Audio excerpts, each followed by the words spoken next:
Are you really supposed to be watching this? Or do you have other work that you're procrastinating on? My guess is the latter. Putting off whatever work you have to do by watching this video. Because it's a video on how to stop procrastinating, you're convincing yourself that you're being productive when in reality, you're not. Don't feel bad about doing this though. It's a part of our nature. For it is within our nature to seek current pleasure at the expense of future harm. It's just the way we're designed. It's permanent and ultimately inescapable. But that doesn't mean that there's no hope. Quite the contrary, in fact. There are many different strategies and solutions to the problem of procrastination. I've tried a lot of them. You can check my playlist in the link below after this video to see the other videos I've seen and check out their strategies. But I've managed to find one that works for me almost 100% of the time. And although this is no guarantees for you guys because you work differently than me, I thought I would share it because it's something I haven't heard anyone talk about ever. I call it the Procastajournalism method. And if you can't tell, it implements a journaling technique into like a spreadsheet of questions which delve deep into the moment to really become self-aware about the various different problems, fears, and anxieties that are stopping us from doing our work. This is by far the most effective strategy that I've ever found for overcoming procrastination. Welcome to the Spirit Renewed YouTube channel, where I help you renew your spirit for success. There are 5 different sections to this method.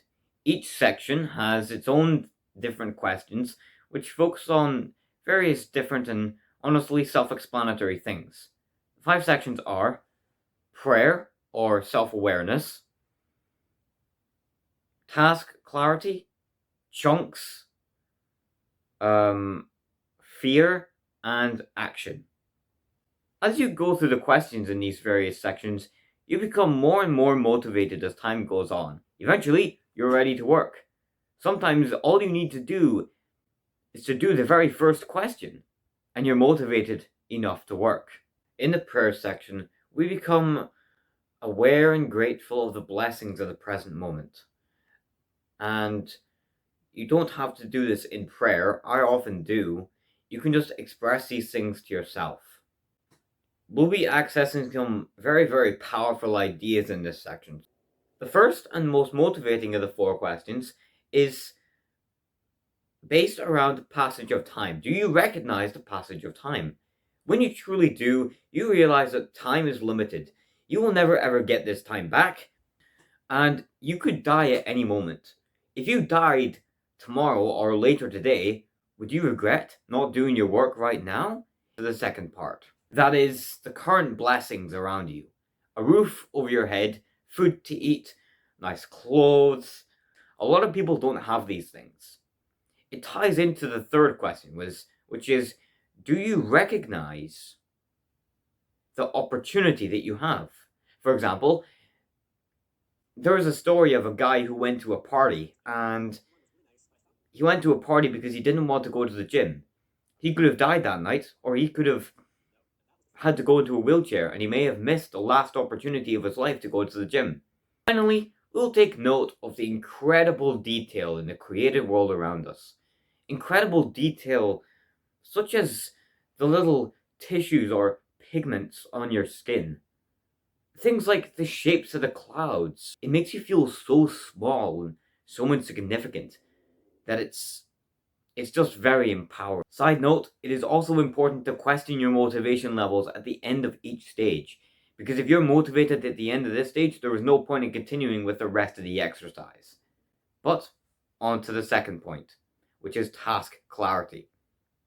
In the task clarity section, we become clearly aware of what the task is that we have in front of us, why we're doing it, and what the goal is. A lot of the times, we can become overwhelmed with the task we have ahead. We can forget why we're doing it and lose motivation that way. So by becoming more aware of these things, we can increase our motivation levels and feel more in the mood to get our stuff done.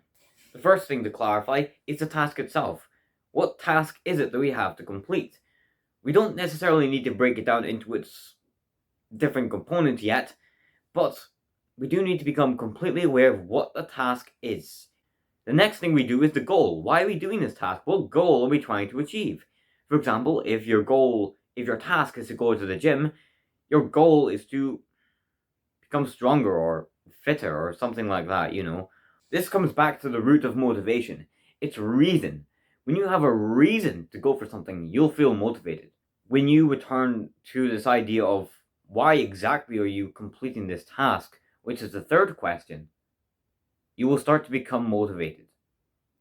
The final thing we ask is why we're so excited to complete this task in the first place.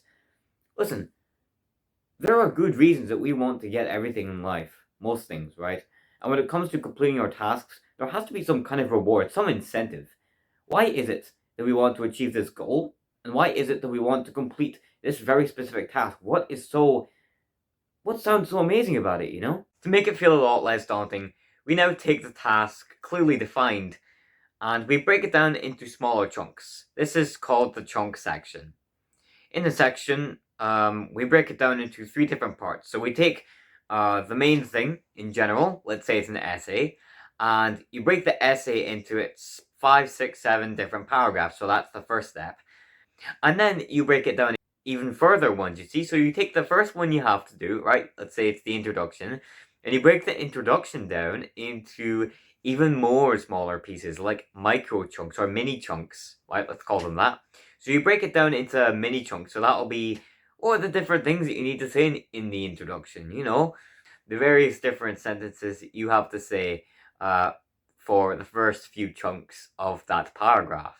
And this breaks it down from overwhelming to doable to absurdly easy. And that's the point. You see, it almost feels uncomfortable not to start the project. If you guys have ever tried anything like this before, you will know exactly what I'm talking about. It just feels completely absurd. So then we go and we address what is really holding us back, and that's the fear. Let's be honest, when it comes to procrastination, we're just avoiding the negative feelings that come along with our work, aren't we? It's a fear. To break the very first fear, what we have to do is we have to understand it and get clear on it. So what we do is we ask ourselves, why do we not want to do this? It's very generic, it's very simple. You just answer it clearly. Say, why do you not want to do this? The second thing that we do is we join our fear, that is our reason for not wanting to do it, with the clear task, right? So we say, what is it in particular about this task that is making us not want to do it? When we identify that, we can identify the exact irrational thought and feeling that is going on regarding the task specifically, and it makes it very easy to overcome. The last thing that we do in this section is we focus on the negative, right? What are the consequences of this that we're doing right now? How is putting this task off hurting us, right? How are we feeling right now by putting this task off? How do you feel about it?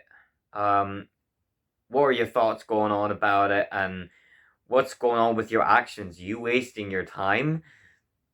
These kind of things are what we're essentially asking when we just say, what are the consequences of procrastinating right now? And the final step is just take an action.